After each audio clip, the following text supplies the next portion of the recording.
right, the one question that keeps coming up everywhere I go right now is, are we in a real estate bubble? What do you think? Wow. I mean, that's a heavy question. Nationally, are we in a house? Yeah, I would say yes. I mean, if you had a gun to my head, yeah, nationally, but it really depends on where you are. So as an example, if you're talking about, the downtown Mystic area, if the market corrects, are you going to see values plummet in Mystic?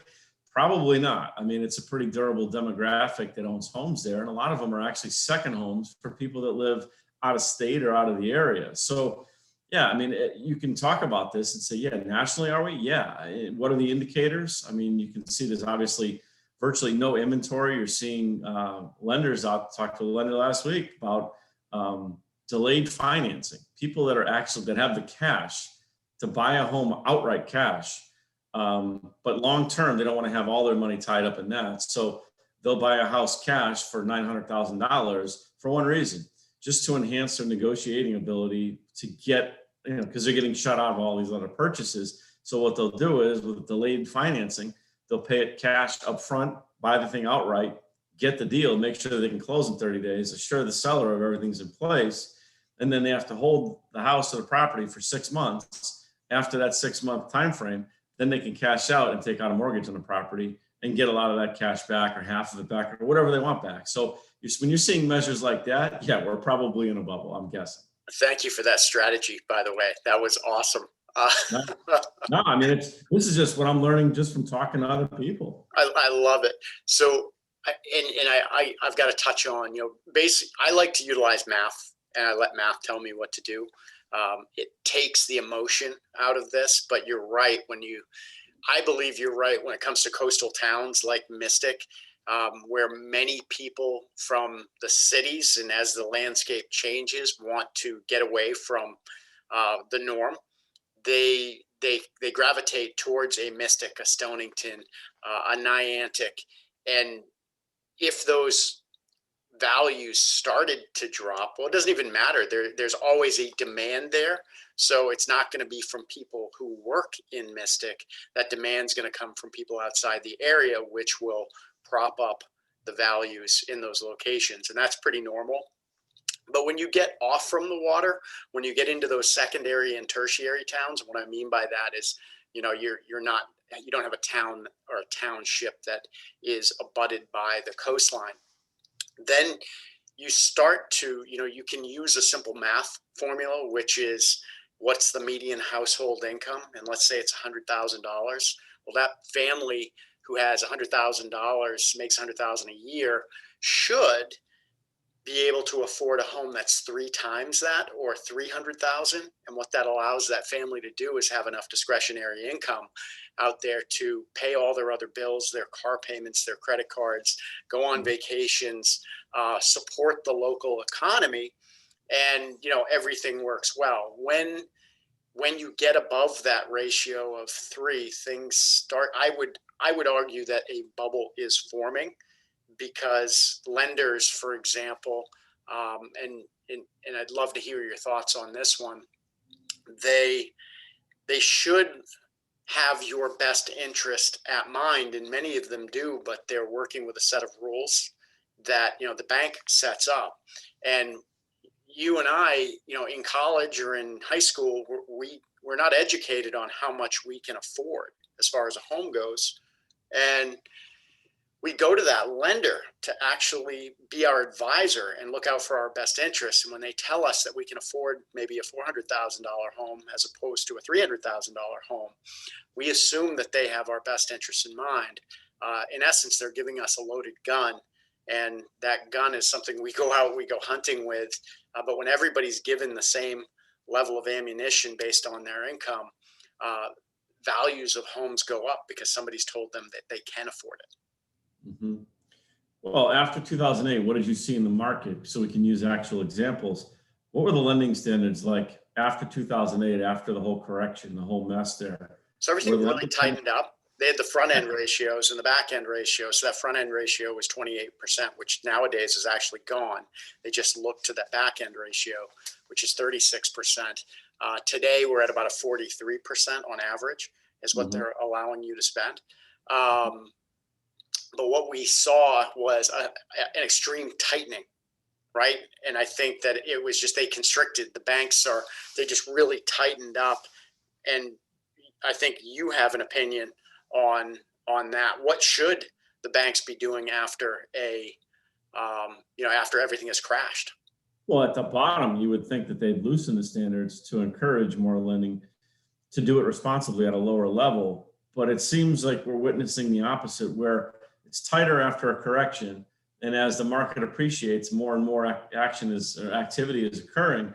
You get to the higher end. Now there's less inventory. So now they loosen the back end ratios so that when the market's getting more toward the higher end of the cycle, they loosen the standards so more people can buy. It accelerates everything so that it almost drives us off a cliff with no inventory and sale prices that are going to the moon.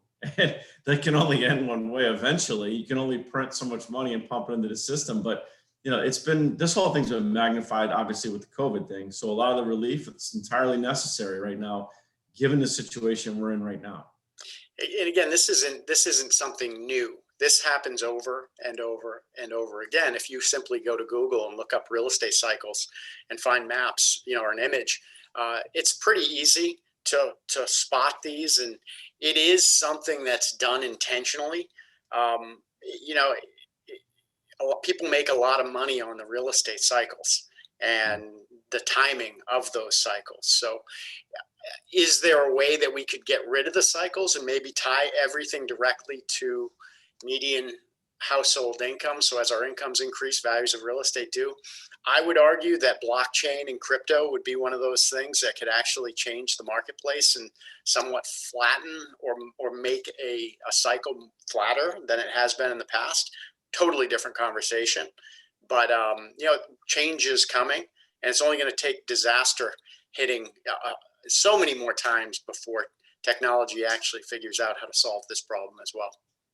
Well, without question, we have a short memory when it comes to this stuff. I mean, it was only 12 years ago, but at the same time, what percentage of the home buyers out there are looking at this 3-to-1 ratio of more than 300,000? I shouldn't buy it.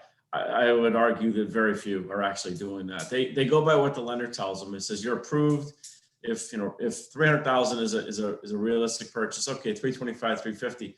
But if a lender gives them clear to lend for 450 and buy a $450,000 house, I think a lot of them are just saying, beautiful. Bank said it's okay. I'm in. Let's do it. Where do I sign?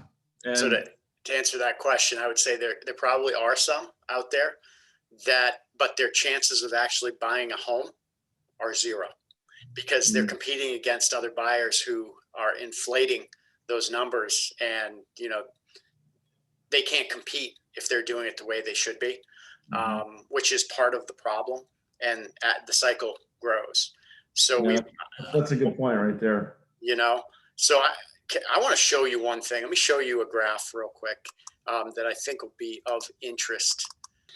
So this is just a map of southeastern Connecticut, and this is looking at that ratio of median household income to median selling price. And what it's doing is you hover over these towns, you can see, like, for example, Lebanon's in green, says that it can support an average increase of $25,000 more based on the typical household income in that town.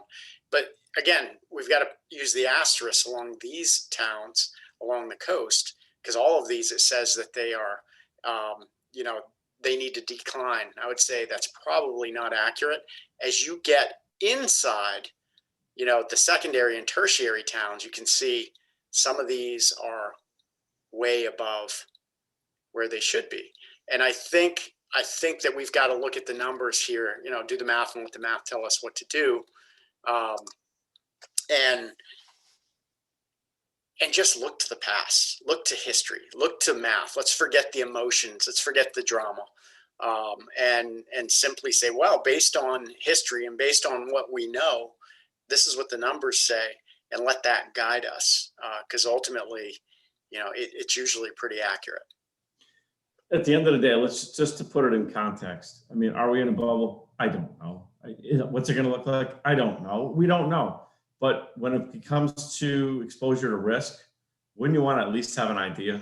So I think that's where you're talking about as Right. far as using the numbers. Just have an idea of where you stand. And for the whoever's watching out there, looking at saying, how does this directly impact me, and what changes can I make to actually improve my own situation or protect myself from that extra exposure risk? Absolutely.